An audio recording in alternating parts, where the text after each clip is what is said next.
yo estoy muy emocionado personalmente poder estudiar este libro con ustedes, el libro de Hechos. Vamos a ser muy bendecidos.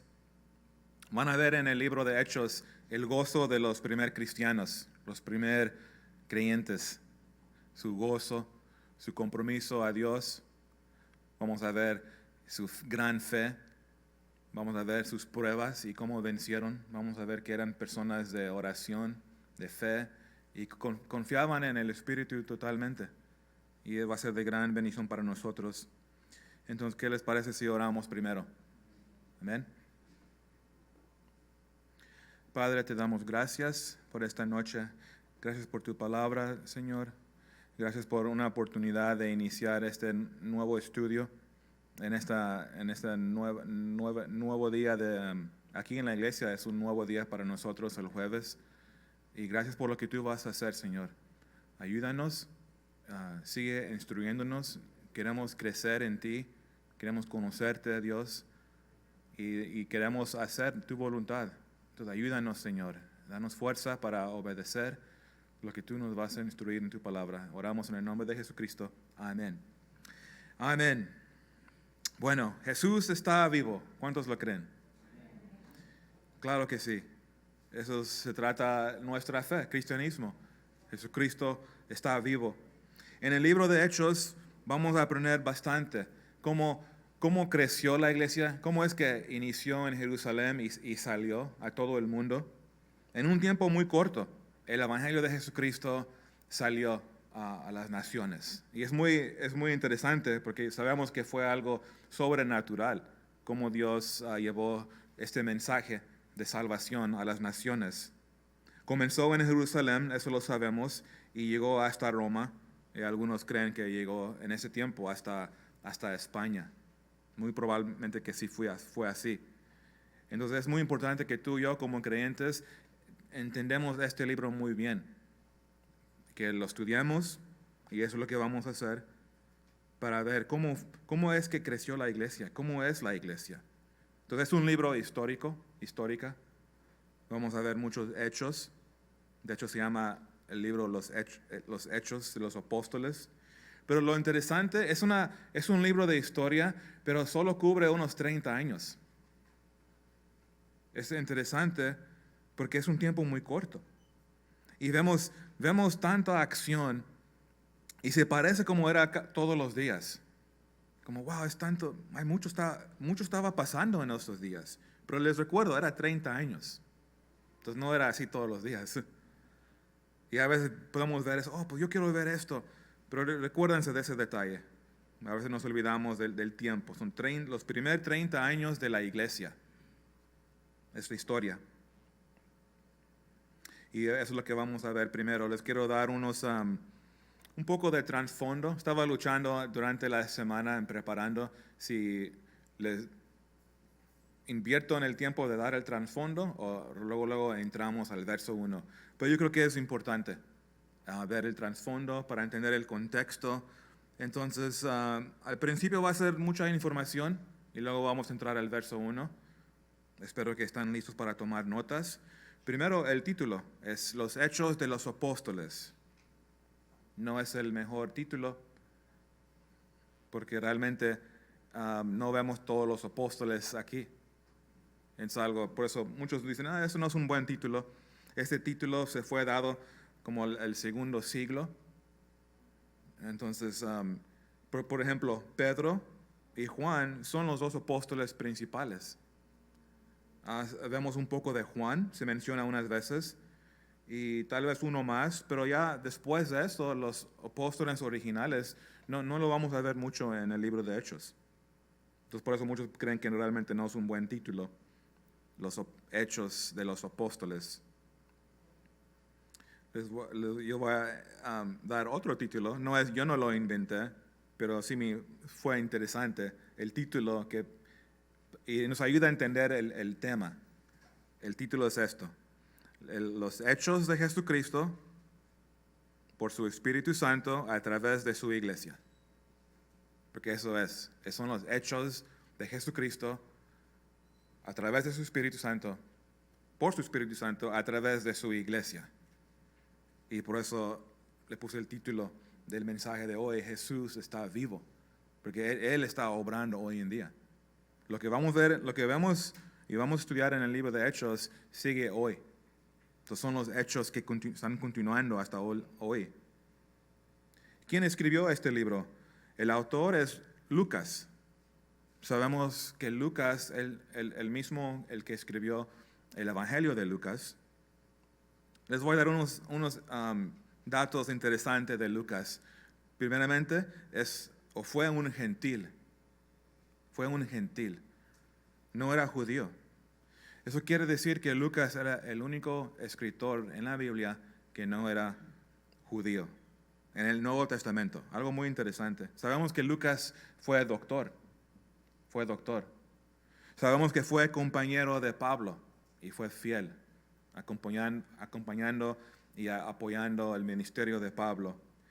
Sabemos que fue un hombre educado, es doctor, y sabemos de él que fue educado por las palabras que él usa. Él usa unas palabras médicas que tendría que ser un hombre educado.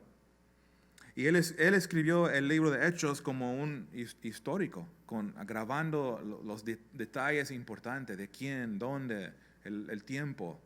Y eso es una bendición. Y Dios lo usó grandemente para darnos estos 30 años tan importantes, de los primeros 30 años de la iglesia. También vamos a ver cómo él escribió, como él es un histórico. Vamos a ver que el cristianismo no está basado en un mito, son hechos verdaderos, son personas que realmente vivieron aquí. Entonces es un detalle muy importante, que es diferente que otras religiones, que realmente no están basados en la historia y realmente no depende. Otras religiones realmente no les importa tanto de la historia, pero nuestra fe está basada en hechos históricos, personas reales, no son cosas místicas. Otro dato es la fecha. La mayoría de los escolares creen que fue escrito este libro entre el año 60 y 62. Se cree que fue escrito durante el tiempo que Pablo fue encarcelado. Sabemos al fin del libro, vamos a ver que Pablo lo encarcelaron en casa en Roma, y creemos que fue durante ese tiempo que Lucas escribió el Evangelio de Lucas y Hechos. Ahora, la audiencia, ¿para quién fue escrito esto? Primero fue escrito para Teófilo, porque eso es lo que dice en Hechos 1:1. Fíjense ahí, en Hechos 1:1. Fue escrito a un hombre llamado Teófilo. Su nombre es interesante, significa amante de Dios. Y los escolares bíblicos creemos que Teófilo fue el dueño de Lucas. Dueño porque Lucas era esclavo, doctor esclavo de Teófilo. Y cuando se convirtió Teófilo, le dio esa libertad y salió Lucas como misionero con Pablo. Algo interesante. Entonces él está escribiendo a él, pero también obviamente para la iglesia, es para nosotros, los creyentes. Entonces el libro de Hechos es como parte 2 del libro de Lucas. Puedes leer Lucas y continuar al libro de Hechos y ahí continuar. Igualmente se podría hacer con cualquier otro evangelio, porque esto sigue la ascensión de Jesucristo. Ahí inicia la historia. Mira, quiero que vean algo. En verso 1, fíjense cómo dice: en el primer tratado, esa es la referencia a Lucas, el Evangelio de Lucas. En el primer tratado, oh Teófilo, hablé acerca de todas las cosas que Jesús comenzó a hacer y a enseñar. Entonces, el Evangelio de Lucas, eso fue parte 1 de todo lo que Jesús hizo. Y luego, Hechos es una continuación de lo que hizo Jesús y está haciendo hoy en día. Algo muy importante cada vez que vamos a estudiar un libro es saber el tema. Muy importante. Nos ayuda mucho en la interpretación, en el contexto, entender qué es el propósito del autor, de Dios. Y el tema es esto. Y es el tema, hay varios temas, pero ese es el tema principal, tema clave. En el poder del Espíritu Santo, los seguidores de Jesús llevan las buenas nuevas de Cristo al mundo. Y eso es lo que vamos a ver a través de 28 capítulos. Obviamente tocando muchos temas diferentes, como oración, como evangelismo, el nombre de Jesucristo, de poder y muchos más. ¿Se recuerdan lo que Jesús dijo en Mateo 28? Cuando Jesús estaba terminando su ministerio en la tierra, les dio la gran comisión que vemos en Mateo 28, 19 y 20. Dice, por tanto, ir y hacer discípulos a todas las naciones, bautizándolos en el nombre del Padre y del Hijo y del Espíritu Santo, enseñándoles que guarden todas las cosas que os he mandado. Y he aquí yo estoy con vosotros todos los días hasta el fin del mundo. Amén. Esa es la gran comisión. Entonces, en el libro de Hechos vemos que los apóstoles, los primeros cristianos, están haciendo esto. Y eso nos anima a nosotros. Eso es lo que debemos hacer nosotros. Eso es lo que vimos ¿se recuerdan la enseñanza?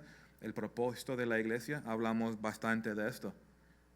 Entonces, eso es lo que vamos a ver y espero que Dios ministra a nosotros para mantener ese mismo curso. Tenemos un propósito y no queremos desviarnos. No tenemos que inventar algo nuevo. Simplemente es esto. Es su iglesia y queremos hacer lo que Dios dice. Y se cumplió mucho de esto, pero todavía hay mucho que hacer. ¿Cómo lo sé? Porque Dios todavía no ha regresado. Entonces todavía es tiempo de llevar las buenas nuevas a las naciones. Entonces se cumplió parcialmente porque todavía se está cumpliendo esta gran comisión el día de hoy. Entonces el tema clave es la obra del Espíritu Santo obrando en nosotros, cristianos. Es importante entender esto. Les voy a dar un verso, tal vez ya lo saben, pero esto es el verso clave de todo el libro. Es Hechos 1:8. De hecho, también en el verso 1:8 es un mini bosquejo de todo el libro. Pero se los voy a leer y siguen conmigo ahí. Hechos 1:8. Pero recibiréis poder cuando haya venido sobre vosotros el Espíritu Santo y me seréis testigos en Jerusalén, en toda Judea, en Samaria y hasta lo último de la tierra. Entonces el libro de Hechos es un libro misionero que vamos a ver. Para nosotros es Downey, para El Paso, Texas, para Venezuela, hasta España, hasta todos los rincones del mundo. Esa es la misión. Y algo interesante, ¿por qué vamos en misiones? Porque, yo estaba pensando durante la semana, si Dios nos da deseos, creo que el Señor me está llamando para India, por ejemplo. Pero ¿saben qué? Que realmente no todo cristiano ama a India. No es que despiertas, ay, cómo amo el país de Madagascar, yo quiero ir. Quiero servir a Dios en Madagascar, en África. No es que es un amor natural, lo hacemos en obediencia, porque Dios ama las naciones y Él usa a su iglesia llenos del Espíritu para ir en obediencia. No se trata de las emociones, se trata de obedecer y hacer la voluntad de Dios. Y eso es importante para entender misiones. Muy importante. Fíjense, hay una palabra clave aquí, poder. En griego es dunamis, creo que así se dice, dunamis. Es la palabra poder en griego. Y esa es la palabra clave para entender cómo es que hicieron esto, cómo lo hicieron. Hicieron todo lo que lo lograron. Es el poder de Dios, el poder que Dios nos da. Y en Él debemos depender. Y eso es tan importante, porque si no lo hacemos en su poder, vamos a salir y caer rápido. Vamos a cansar, desmayar. Pero ese es el dunamis, el Espíritu Santo que nos da este poder. Esa es la pregunta.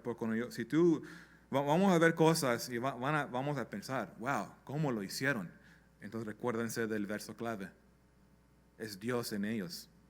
Eso no fue el hombre natural logrando todas esas cosas. Es Dios, el Espíritu Santo en su iglesia.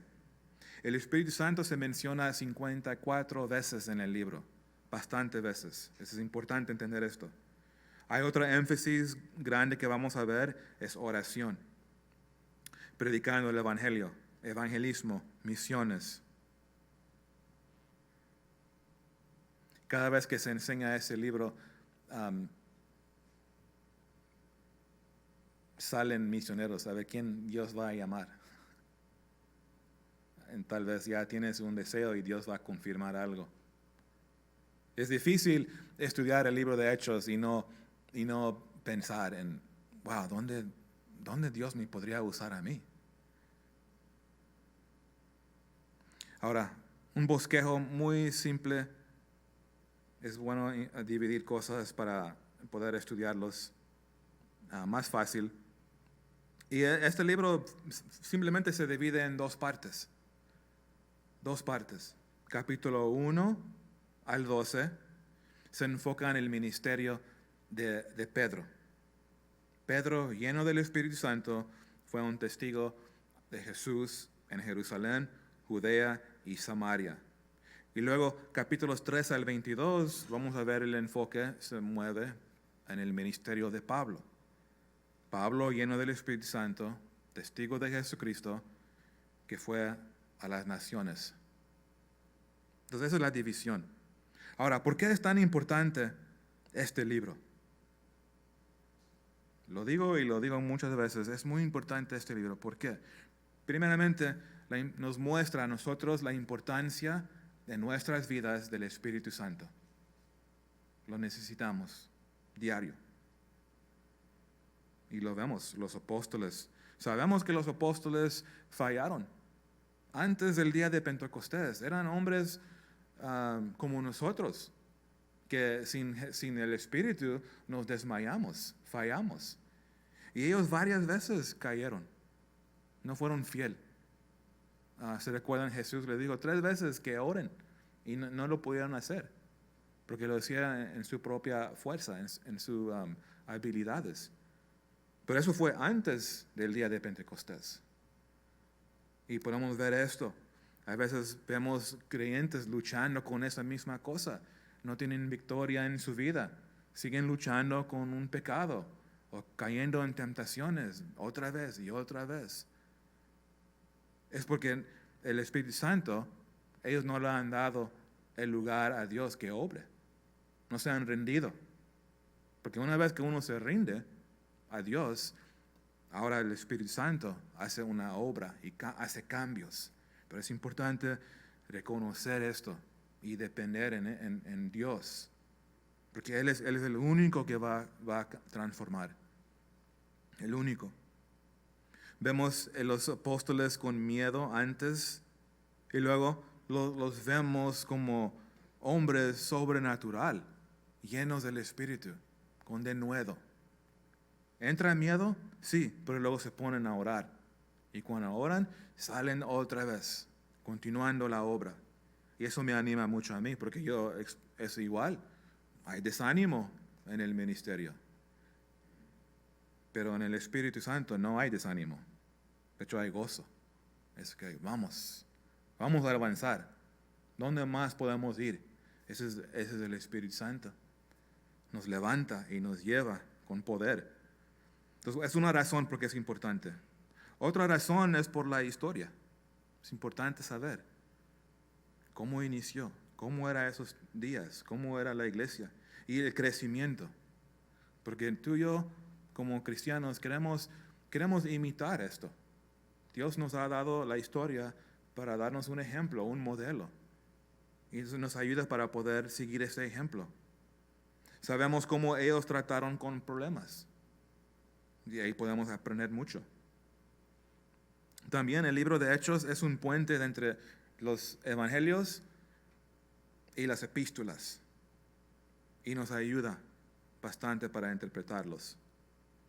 Y algo que les tengo que mencionar, en el libro de Hechos, no puedes tomar un evento o una experiencia que escogemos o vemos y formar una doctrina si no se enseña en las epístolas o los evangelios. Y le menciono este detalle porque de hecho hemos visto denominaciones formadas porque han tomado una experiencia en el libro de Hechos y formaron una doctrina. Pero no se encuentra en las epístolas, no se enseña en las epístolas, no se enseña en los evangelios. Entonces tenemos que tener cuidado. Les recuerdo, es un libro histórico. Las epístolas son instrucciones, y ahí se forma doctrina, instrucciones para nosotros, para la iglesia. El libro de Hechos, y de hecho cualquier otro libro histórico, es una regla de interpretación. Es importante saber qué tipo de libro es. Este libro es histórica. Entonces tú no puedes formar doctrinas basado en un evento. Tiene que ser respaldado por las epístolas. ¿Sí me explico? Las epístolas principalmente salen la doctrina y se va a ver prácticamente cómo se ve en libros históricos, por ejemplo, como este libro. Muy importante. Si ignoramos esa regla, va a haber un montón de caos y confusión de este libro. Y puede ser un libro de confusión si no tomas en cuenta las epístolas. Y vamos a ver varios casos, ejemplos, y vamos a explicar eso. Vamos a ir a las epístolas a ver qué enseña la Biblia acerca de esos temas, para que van a ver que no hay contradicción. También es importante este libro porque aquí vamos a ver cómo fue incluido los gentiles. Porque a este punto en la historia, el evangelio principalmente fue para los judíos. Pero aquí vemos que llegó a los gentiles. Vamos a ver que Dios llama a Pedro, es llamado a ir a la casa de Cornelio. Cornelio era un romano, era un ciudadano, un gentil, general en el militar. ¿Y qué hace? Pedro predica el evangelio, se arrepienta Cornelio y toda su casa fueron salvos. Y ahí eso marca una etapa en la historia cuando se abrió la puerta a los gentiles.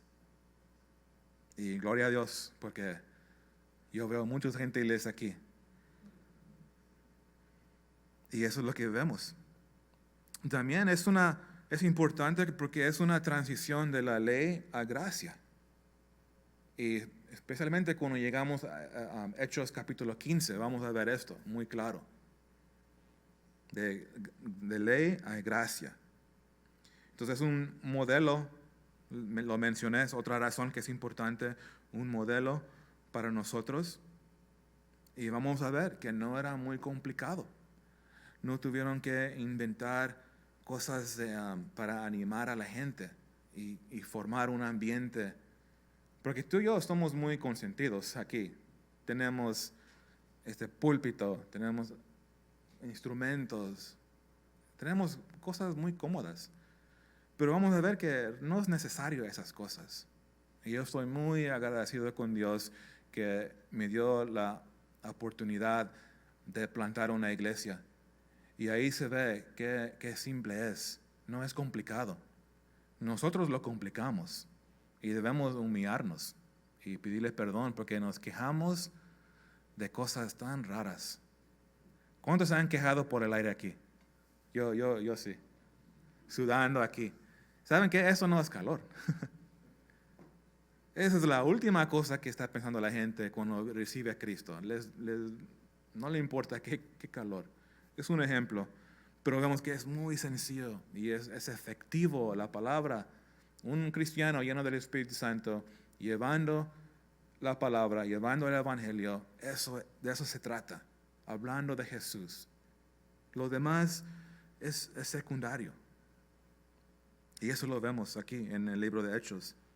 También vemos, lo mencioné un poco antes, pero es importante porque tenemos una fe. Nuestra fe no está basada en un mito.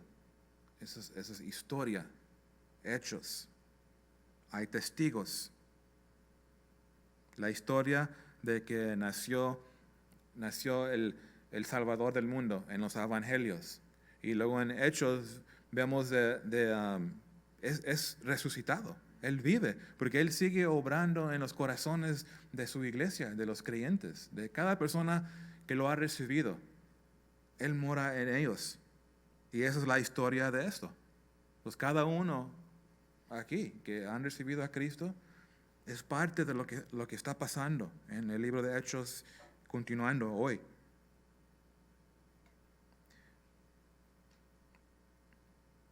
Jesús está vivo. ¿Todos están ahí en Hechos 1? Ok, ahora vamos a ver, creo que sí damos tiempo para ver los primeros 3 versos. Y en capítulo 1 vamos a ver cosas esenciales cristianas, fundamentos de nuestra fe. Todo el mundo le encanta capítulo 2, pero primero viene el capítulo 1. Y aquí vamos a ver cosas muy importantes. Como le dije, no es complicado nuestra fe. Vamos a ver 3 cosas principalmente. 1, Jesús está vivo. La importancia de la resurrección. Número 2, el poder. Eso lo vamos a ver la próxima vez. Dunamis. Porque Jesús está vivo, Dios quiere que su iglesia tenga la aseguranza. No duda, ¿realmente está vivo? No, la iglesia tiene totalmente la confianza y fe que Jesús vive hoy y está obrando en mí y quiere obrar en corazones de otros. Eso es muy importante esto. Si hay duda en esto, no va a haber poder. ¿Cómo puede haber poder si no hay fe? Entonces, fe en la resurrección, Él está vivo, es muy importante. No lo puedo estresar bastante. Y luego el poder. Poder. Debemos depender en su poder. También muy importante. El poder del Espíritu Santo. Y cómo obra en las vidas de la iglesia para ser testigos de Jesús. Y luego número 3 que vamos a ver es el esperar. Y digo esperar porque debemos esperar en Dios. Y vamos a ver ahí el poder de oración. El poder de oración. Porque oración es orar y esperar. Normalmente eso es. Algunas cosas hay respuesta rápido, pero generalmente hay mucho tiempo de esperar. Y eso es importante. Debemos esperar en Él, depender en Él. Sí, no ir en prisa en todo. Y si Dios cierra la puerta, está bien. Cuando abre la puerta, avanzamos. Entonces, mucho tenemos que esperar. Entonces, eso nos va a dar un buen base para el resto del libro de Hechos. Entonces, vamos a ver el fundamento, y el fundamento es Jesucristo, y vamos a ver primero su vida. Obviamente, muy breve, porque no es un estudio profundo de la vida de Jesús, para eso tenemos los evangelios. Pero aquí es un resumen de puntos importantes de nuestra fe. La vida de Jesús, enfocado en su resurrección. Fíjense de nuevo en verso 1. En el primer tratado, oh Teófilo, hablé acerca de todas las cosas que Jesús comenzó a hacer y a enseñar. Esto habla de la vida de Jesucristo. Y ya hablamos de el primer tratado, ese es el Evangelio de Lucas, que fue escrito también a Teófilo. Pero el enfoque aquí, y me gustaría que lo noten, es Jesús como es hacedor y maestro. Dice que Jesús comenzó a hacer y a enseñar. Entonces Jesucristo es un hacedor y maestro, el maestro de maestro. Él hace lo que Él dice. ¿Y qué aplicación para nosotros? Pues es hacer lo mismo. Haz lo que dices. Dice acerca de todas las cosas que Jesús comenzó a hacer y a enseñar. Jesús hizo muchas cosas, bastante, milagros, viajaba, mucha enseñanza. Y aquí Lucas se enfoca en esto, en el hecho que él no solo enseñaba, él lo hacía. Es un hacedor. Jesús nos dio el ejemplo de ser hacedores. Porque podemos decir muchas cosas y eso es el reto para nosotros. Podemos saber mucho de la Biblia o saber mucho de la palabra, pero ¿qué tal hacerlo? Dios quiere ayudarnos a hacerlo. Él nos da, recuérdense, poder. Él nos dio poder para hacer lo que nos instruye. Dios es bueno. Él no nos va a decir una instrucción que no podemos lograr, pero lo clave es depender en Él, en su poder. Y vamos a ser hacedores. Y Él recibe toda la gloria porque lo hacemos en su poder, no en nuestra fuerza.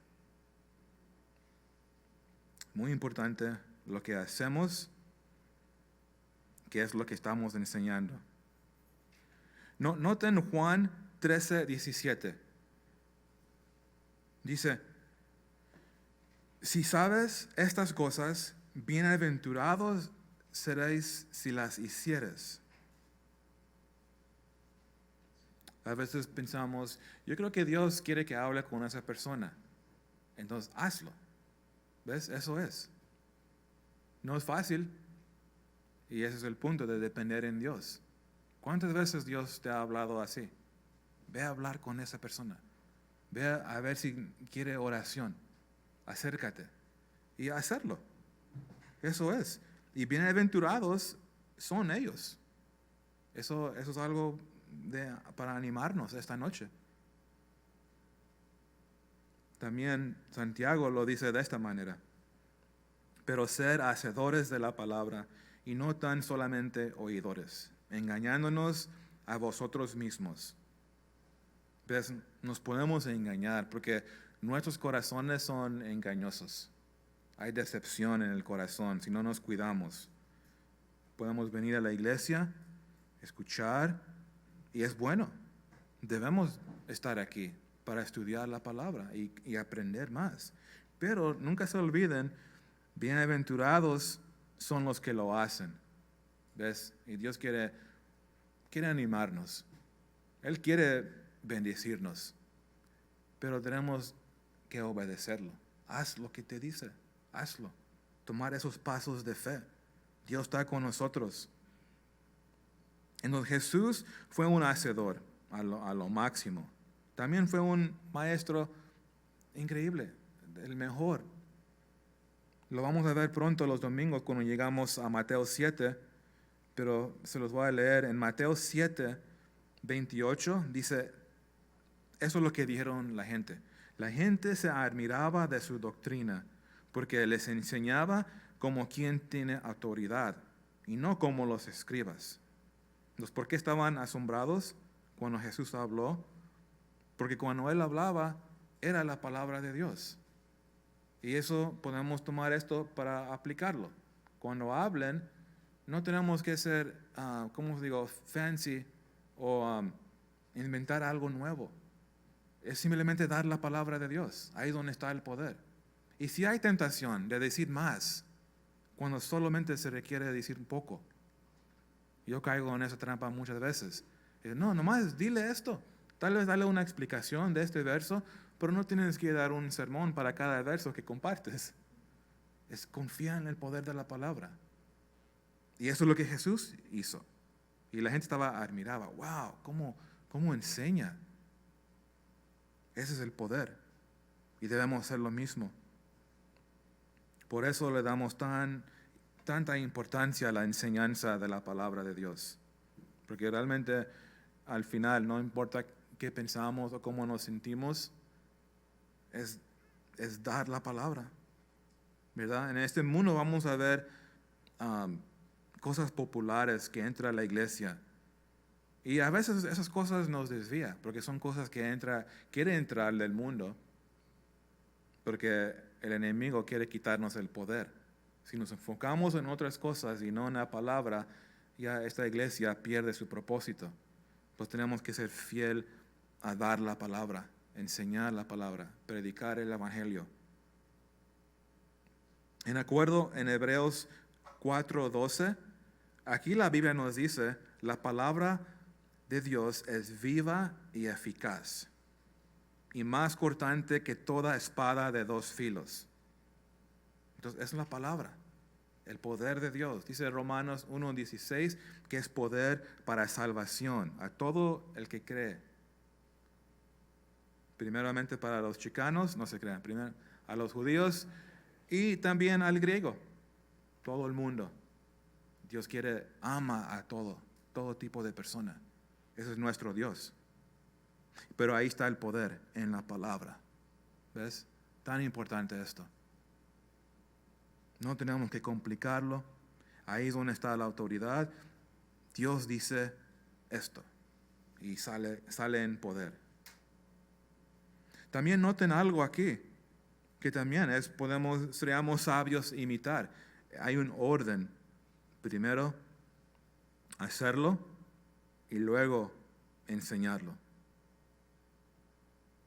Si quieren impactar a sus hijos, haz lo que les enseñes primero. Porque ellos van a saber. Papi, tú no lo haces, ¿verdad? Y hazlo y lo enseñas, tiene un impacto diferente, muy diferente. Es eficaz. Entonces eso es sabiduría.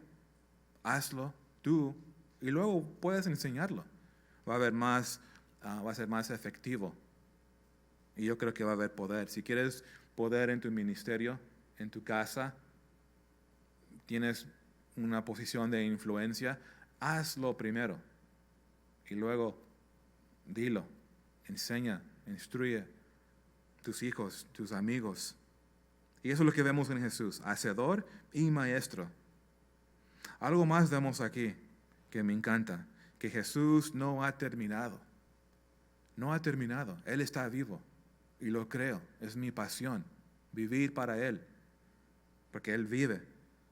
Y fíjense en verso 1, aquí dice que Él comenzó, acerca de todas las cosas que Jesús comenzó a hacer. Entonces cuando Él fue crucificado, no terminó ahí, resucitó de la muerte. Jesús está vivo. Y eso es lo inicio. Vemos los evangelios, vemos la vida de Jesús, pero eso era solamente el principio de su ministerio. Tuvo un ministerio Jesús en la tierra de un tiempo muy corto, pero ya tiene generaciones que sigue obrando en su iglesia. Y tenemos que creerlo. Él no ha terminado. Él todavía quiere hacer algo en mí. Es personal, en mi corazón. Quiere transformarme y quiere hacer algo más. Quiere usarme para llevar las buenas nuevas. Por eso digo, no ha terminado apenas en la línea de tiempo de Dios, apenas comenzó. 2000 años es como nada, como 2 días. Entonces todavía no se ha terminado. Dios quiere animarnos. ¿Cuántos saben o cuántos les gusta esto, que todavía Dios no ha terminado contigo? Es like, Dios, por favor, no termines, todavía hay mucho más en mi corazón, no me dejes, y Él no te va a dejar. Él va a terminar la obra que Él comenzó en tu corazón.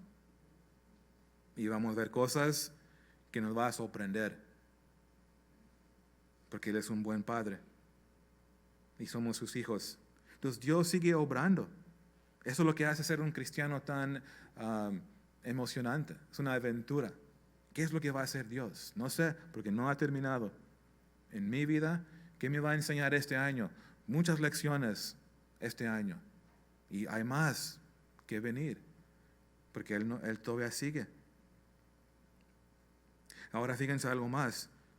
Dice en verso 2, hasta el día en que fue recibido arriba.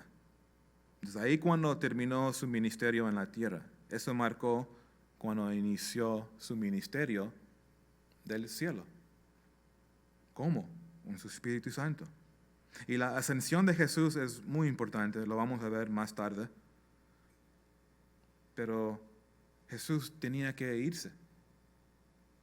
A veces es una pregunta muy común, ¿por qué no se quedó Jesús? ¿Por qué no se quedó más tiempo aquí? Pues yo creo que todo sería padre, ¿verdad? Tenemos un invitado especial esta tarde y viene Jesús. Pero ¿saben qué? Tenía que regresar, lo tenía que hacer. De hecho, noten Juan 16:7. Porque si Jesús no regresó al cielo, no habría el Espíritu Santo que Él iba a enviar.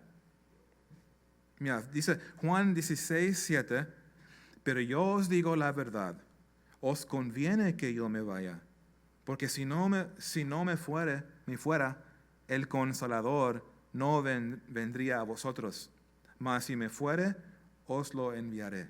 Entonces Él tenía que irse para enviarnos el Consolador. Ese es el Espíritu Santo. En inglés dice the helper.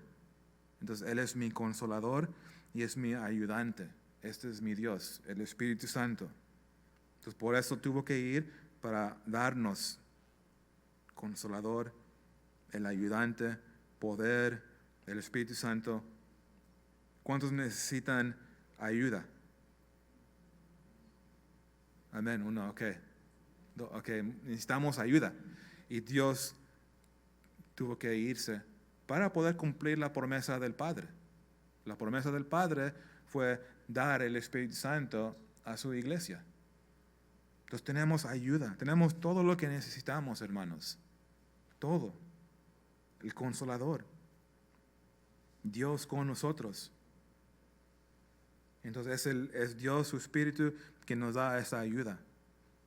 Hoy alguien llamó en la iglesia. De hecho, llaman todos los días.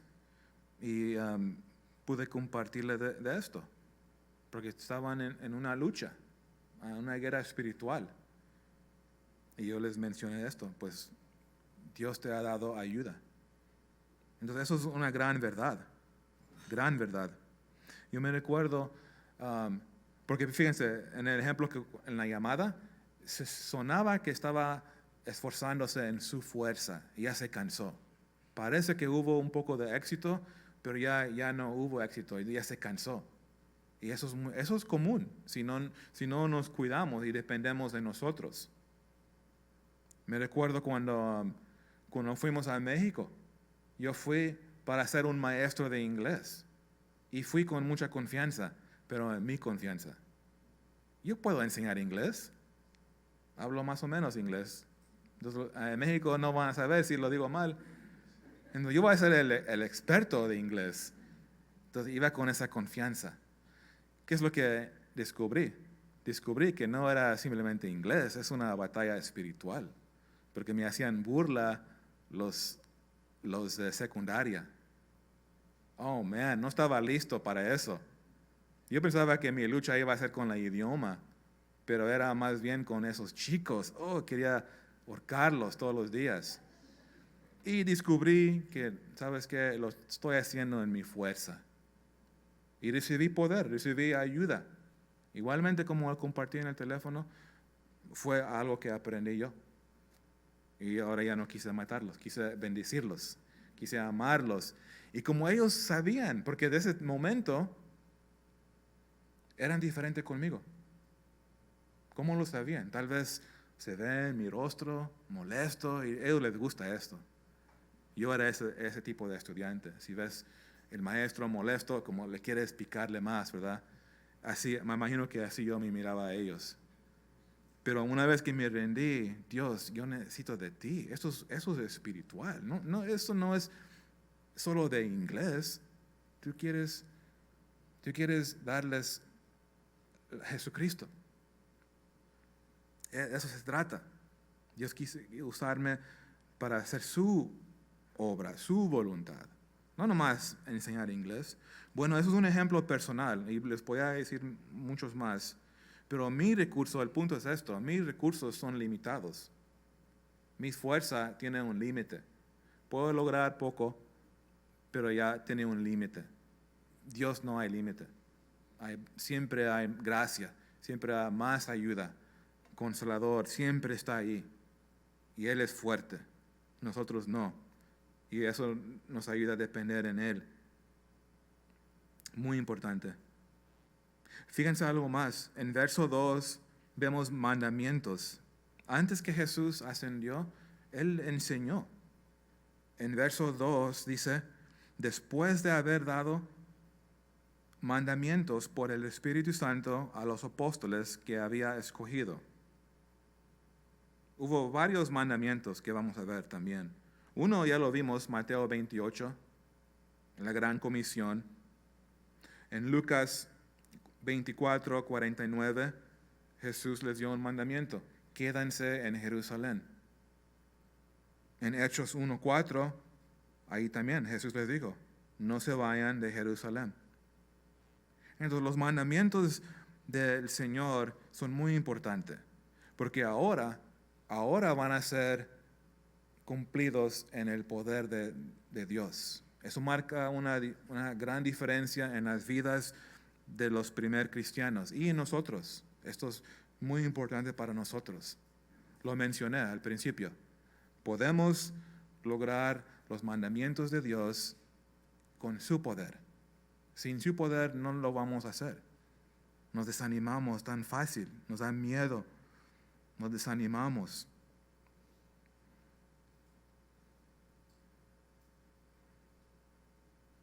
Tenemos una opción que hacer nosotros, hermanos y hermanas.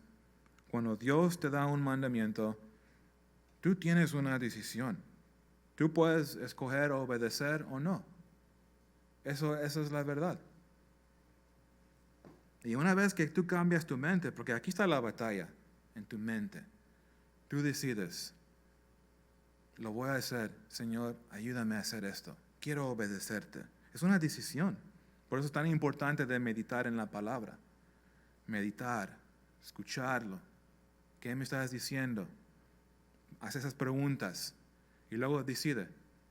Pero no hay que no pretender, no, lo hago otro día. No se lo va a olvidar. Entonces haz lo que Dios te dice. Haz la decisión.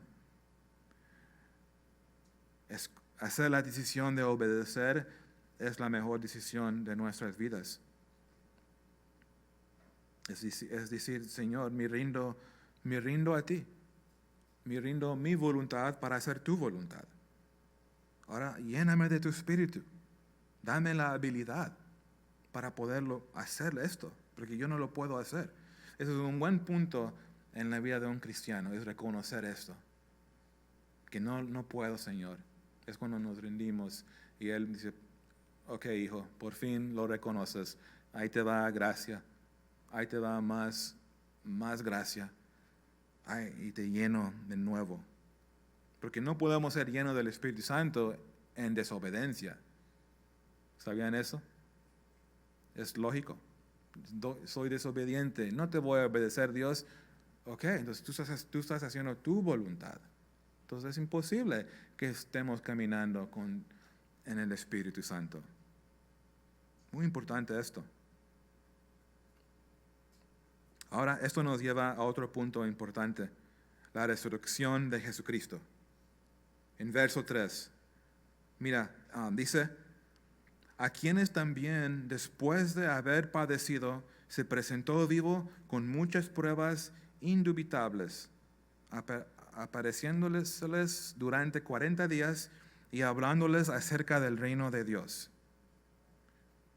Obviamente la crucifixión vino primero, pero sí lo menciona aquí, Lucas, la crucifixión, la pasión de Cristo. Noten la frase, haber padecido. Aquí Lucas se refiere a la crucifixión. Y eso es importante porque es fundamental, ¿se recuerdan? Cristo físicamente murió en la cruz, dio su vida por nosotros. Jesús fue el sacrificio perfecto, el Cordero de Dios que quita el mundo del pecado. Y es importante que sí, fue una muerte horrible, porque fue necesario para pagar la deuda de los pecados. Tuvo que haber sufrimiento, tuvo que haber justicia. Y Dios hizo justicia en la cruz. Y Él lo hizo en obediencia. Él dio su vida. Pero es un acto de amor. Dios el Padre, en amor, ese fue el motivo, porque ama al mundo, que envió a su Hijo. Pero también vemos Jesús haber padecido. Él sufrió. Y eso fue también. Él lo hizo en obediencia. Ser la voluntad del Padre. Y literalmente murió. Menciono este detalle porque hay mucho ataque contra esto. Realmente no murió. Recuérdense, Jesús está vivo. Es gran cosa porque resucitó de la muerte. No nomás es que tiene una vida larga, no, murió, fue crucificado. Literalmente, físicamente, respiró por la última vez. Pero 3 días después resucitó de la muerte. Dice Juan, noten esto, Juan 19, 33 a 35. Juan 19, 33 a 35. Mas cuando llegaron a Jesús, como le vieron ya muerto, no le quebraron las piernas. Pero uno de los soldados le abrió el costado con una lanza, y al instante salió sangre y agua. Y el que lo vio da testimonio, y su testimonio es verdadero. Y él sabe que dice verdad, para que vosotros también creáis. Entonces, eso es nuestra fe, eso es fundamental. Jesús está vivo, pero primero fue crucificado. Dio su vida, literalmente. Y eso es lo que creemos. Salió, dice, agua y sangre. La lanza penetró el corazón. ¿Cuántos creen esto? Que el Hijo de Dios dio su vida por ti en la cruz. Amén. Claro que sí. Y luego se enfoca Lucas en la realidad de la resurrección. La realidad de la resurrección. Y Jesús quiere darnos esa aseguranza, que no haya duda en tu corazón. ¿Realmente resucitó? No hay duda. Eso fue lo que Él quiso hacer. Y lo vamos a ver, porque fíjense cómo dijo. Dice Lucas, se presentó vivo. Esta palabra presentó tiene el sentido de presentar algo formalmente. Entonces, cuando Jesús resucitó, Él no se acercó con su iglesia, sus apóstoles, de lejos. Hey, ¿cómo están allá? No, Él se acercó. Se presentó formalmente. Eso es muy importante, este detalle de la palabra. Es una presentación formal. Él estuvo ahí a su lado, cerca. Mira, soy yo. Eso es muy importante esto. Estoy vivo. Esa es la realidad de la resurrección de Cristo. Tenemos que creer esto. El que tiene duda jamás sale con poder para testificar de Jesús. Es imposible. El que duda de esto no sale con poder. Y por eso realmente tenemos que ver. ¿Realmente crees lo que crees? ¿O solo te gusta la iglesia? ¿Te gustan las bonitas palabras? No, tienes que creerlo con todo tu corazón, que Él vive. Esa es la realidad de su resurrección. Y Él quiso dar esa aseguranza a su iglesia. Y hoy para nosotros. Lo comprobó. Dice, con muchas pruebas indubitables. A quienes, verso 3, a quienes también después de haber padecido, se presentó vivo con muchas pruebas indubitables, apareciéndoseles durante 40 días. ¿Cuántos días? 40. 40 días. Es interesante. Entonces tenemos la crucifixión, 3 días después, resurrección, y tenemos 40 días. Es mucho tiempo. 40 días presentándose, comprobando, para que no haya duda.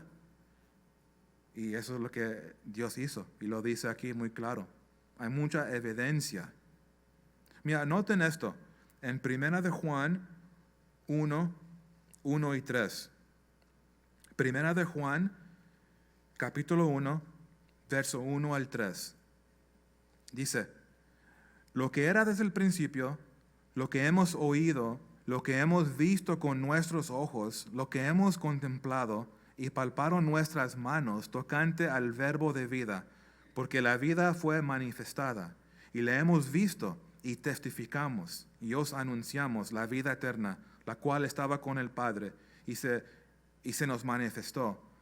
Lo que hemos visto y oído, eso os anunciamos, para que también vosotros tengáis comunión con nosotros. Y nuestra comunión verdaderamente es con el Padre y con su Hijo Jesucristo. Entonces Juan inicia su epístola aquí con este mismo punto de Lucas, la realidad de la resurrección. Él lo dice muy claro. ¿Ves? Lo vimos. Y no nomás lo vimos, lo escuchamos y lo tocamos, dice. Lo observaron, lo estudiaron. ¿Realmente es Cristo? Lo tocaron con mucho cuidado. Ellos vieron y fue evidente, Cristo vive, resucitó de la muerte. Y dice, esto lo testificamos. Entonces, eso es poderoso. Hablen de esto. Jesús vive, es un Dios vivo que quiere rescatarte, quiere darte paz, quiere darte vida, perdón, porque vive, es poderoso. Esto es lo que testificamos y sigue hoy en día. Esto es lo que testificamos nosotros. Por eso mencioné, es fundamental de nuestra fe. Créelo y tú también tendrás comunión. Él dijo esto, y nuestra comunión es con el Padre y el Hijo. Y entonces el que cree esto tiene comunión con Dios. Entonces la resurrección es clave de nuestra fe. Entonces Jesús no dejó duda. Y esto lo enfatizo muchas veces, porque eso es lo que Él hizo por 40 días, enseñándoles y mostrándoles. Es real, es histórico, es un evento real. Y Jesús le interesa su iglesia, que su iglesia tengan esta aseguranza, sin duda. Dice Pablo acerca de esto, porque si no hay resurrección, no hay cristianismo. Mira lo que dice Pablo, 1 Corintios 15, 17, y si Cristo no resucitó, vuestra fe es vana, aún estáis en vuestros pecados. Tan importante tener esta base aquí, creerlo en tu corazón, porque vamos a ver cosas grandes de poder, la iglesia saliendo en poder con denuedo, pero creían esto. Por eso digo, capítulo 1, tan importante, es la base para lo demás que viene. El que lucha con esto jamás va a poder experimentar lo que se ve de capítulo 2 para adelante. Y qué triste, no van a ver qué grande es Dios, qué poderoso es en sus vidas y en la vida de otros. Entonces yo los quiero animar, Dios los quiere animar, creen en la resurrección. Esto es lo que hace cristianismo aparte de todas las religiones, que es un hecho, lo que creemos son en hechos históricos. Es lógico. Son hechos, facts. Dice, muchas pruebas indubitables. Entonces, ¿quieren prueba? ¿Quieren evidencia? Dios ya lo dio. Eso no es el asunto. El asunto es fe. ¿Realmente tú lo crees o no? Porque evidencia hay bastante. Y los apóstoles, los primeros discípulos, ellos lo creyeron. Ellos fueron convencidos. Eso fue su fe. Y luego, lleno del Espíritu Santo, wow, qué poder. La iglesia, qué fuerte es. Cuando cree esto, tiene el Espíritu y sale testificando de estas cosas. ¿Tú tienes esta convicción personal? ¿Tú sirves a un Dios vivo o luchas con esta? ¿Tienes duda? No tengan duda. Muchas pruebas indubitables. Cree la palabra de Dios. Testigos, la tumba vacía, las vidas radicalmente transformadas, porque ellos vieron a Cristo vivo, recibieron la promesa del Padre, recibieron el Espíritu Santo. Ahora finalmente, mira, fíjense, las palabras son cosas fundamentales. La vida de Jesús, su resurrección y su palabra. Tenemos que ir un poco rápido. Mira, en verso 3. Y hablándoles acerca del reino de Dios. Pues, ¿qué estaba haciendo Cristo por 40 días? Estaba hablándoles acerca del reino de Dios. Hablando. El reino de Dios vamos a aprender bastante y lo estamos haciendo los domingos en el Evangelio de Mateo. Se trata del reino de Cristo. Él es rey. Entonces él estaba hablando de todo esto. Salud. Ahora, la palabra reino significa gobernar, reinar. Entonces, cuando hablamos del reino de Dios, estamos hablando del reino de Dios, que Él va a reinar. Él está reinando en los corazones de su iglesia. Es algo muy importante, porque es algo, como está vivo Dios, Él puede reinar en tu corazón o no. Es algo que lo recibimos por fe. Entonces yo quiero que Él gobierna en mi corazón. O si no, va a haber un caos en mi vida. Entonces eso es poder. Entonces Él estaba hablando de esas cosas. ¿Qué es lo que Él va a hacer? Recuérdense las bienaventuranzas. Todo eso pertenece al reino, el reino de Dios.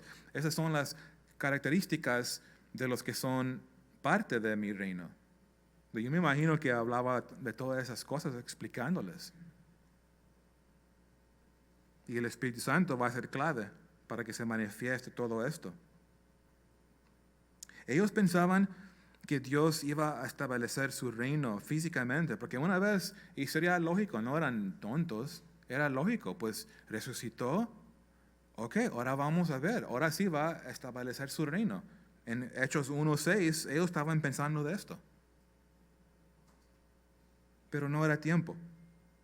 Entonces Dios tuvo que explicarles y lo hizo por 40 días para que agarren la onda. El reino de Dios ya está en tu corazón, pero tú vas a llevarlo para que otros entren al reino. El día viene pronto cuando Dios va a establecer su reino aquí en la tierra, pero todavía no es ese tiempo. Ese es el tiempo de la iglesia. La historia que comenzó en el libro de Hechos sigue corriendo el tiempo. Y eso es el tiempo que nosotros nos encontramos. Qué bendición, qué privilegio de ver personas entrar al reino. Dice en Apocalipsis 19:16, hablando del reino, la segunda venida, en su vestidura y en su muslo tiene escrito este nombre, Rey de Reyes y Señor de Señores. Entonces Jesús va a regresar. Tiene un día Dios ya establecido. Pero todavía no es ese tiempo. Ahorita, ¿qué hacemos? Hacer discípulos. Prediquen el Evangelio. Enseña a todo el mundo. Háblanle de Jesús. Dependen en el Espíritu. No dependen en su fuerza. Obedecen a Dios. No tengan miedo. Y vámonos. No se preocupen de otras cosas. Él va a venir. Él va a juzgar. Toda la injusticia que vemos, no se preocupen. Las elecciones, no se preocupen. ¿Quién está preocupado? ¿Poquito? No se preocupen. Dios está en control. Él pone reyes y Él los quita. 4 años, no big deal. ¿Quién es? No cambia nada para nosotros realmente. Tenemos que pensar en esa perspectiva, el reino de Dios. Enfocarnos primeramente. Él nos enseñó. Enfóquense primeramente en el reino de Dios. Y Él les dio este fundamental a los primer creyentes. Por 40 días, qué enseñanza sería, qué grandes serían. Y eso es lo que nos debemos enfocar. El reino de Dios está entre vosotros, dijo Jesús. Quiere decir que Dios quiere reinar en el corazón. En mi corazón, en tu corazón. Solo puede haber uno que está reinando. ¿Eres tú o es Cristo? Solo hay lugar para uno. Y el momento que yo tomo el control, y eso es la lucha del cristiano, porque a veces yo tomo el reino, Dios. Espérate aquí un momento, yo lo hago así. Y Dios dice, ok, Él es un caballero. El Espíritu Santo se apaga. Go for it, a ver cómo te va. Obviamente no es así, pero estoy pensando de una ilustración. Porque el Espíritu Santo no se va. Algunos han luchado con eso. Pues el Espíritu Santo se fue de mí. No. En el Antiguo Testamento era así. ¿Ves? Él cae sobre una persona que Dios ha llamado para hacer algo, Dios le da el Espíritu y puede lograrlo. Pero en el día de Pentecostés todo eso cambió. Una vez que recibes Cristo, tú tienes el Espíritu Santo. No se va y viene, pero sí se puede apagar. Y por eso necesitamos la llenura constantemente, continuamente. Y tú lo vas a saber. Cuando hay duda, cuando hay temor, es que tu corazón te está ganando, te está engañando. Pero cuando estás lleno, hay fe, hay paz, hay gozo. Esa es la lucha del cristiano y por eso nos tenemos que rendir a Dios constantemente en obediencia.